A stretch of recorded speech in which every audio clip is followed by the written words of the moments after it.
Good morning, welcome to another blog. এখন আমরা যাচ্ছি বাজারে। আমি যাব মায়ের রিপোর্ট আনতে, আর মা যাবে চলে যাবে বাজারে।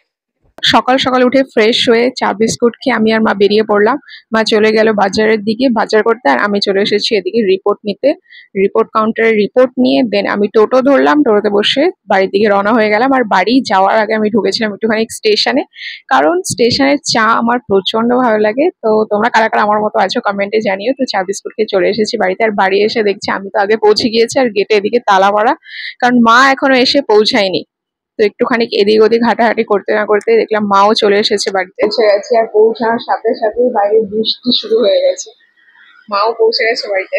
একটা মেন কাজ হলো প্যাকিং করা, কারণ আমি রিটার্ন করছি হস্টেলে। আজকে রাতে আমার ট্রেন আছে, তো এখন করবো প্যাকিং। কয়েকটা জিনিসের প্যাকিং হবে, তোমরা দেখতেই পাবে।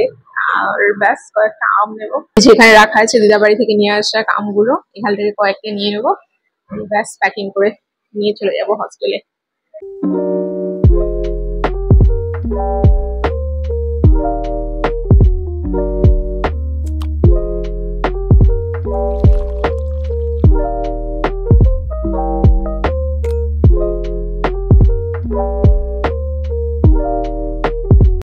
প্যাকিং ডান, রান্না বান্না হচ্ছে, লাঞ্চ করবো, তারপরে বেরিয়ে যাবো।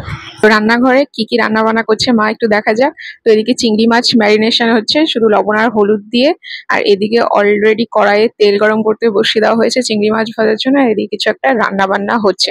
আজকে সব ছোট মাছই আনা হয়েছে, কারণ আমার তো ছোট মাছ খেতে ভীষণ ভালো লাগে। আর যখন হোস্টেলে পৌঁছায় তখন তো আমি কোনো সময় এইসব ছোট মাছ টাছ এনে খেতে পারি না। তো এখানে আরেকটাও ছোট মাছ আনা হয়েছে, এইটার নামটা যদি তোমরা জানো আমাকে কমেন্টে জানিও। আর এইদিকে হচ্ছে কলা ভাজা, কাঁচকলা ভাজা। কলা ভাজাটাকে ঢেকে দিয়েছি, আর এদিকে চিংড়ি মাছ ভাজা হচ্ছে, সেটা একটু নাড়াচাড়া করতে বললো, তো ওটা একটুখানি আমি নাড়াচাড়া করে দিলাম। আর স্নান টান কমপ্লিট, এখন লাঞ্চ করবো, তারপরে একটু রেস্ট নিয়ে রেডি হবো আজকে লাঞ্চ।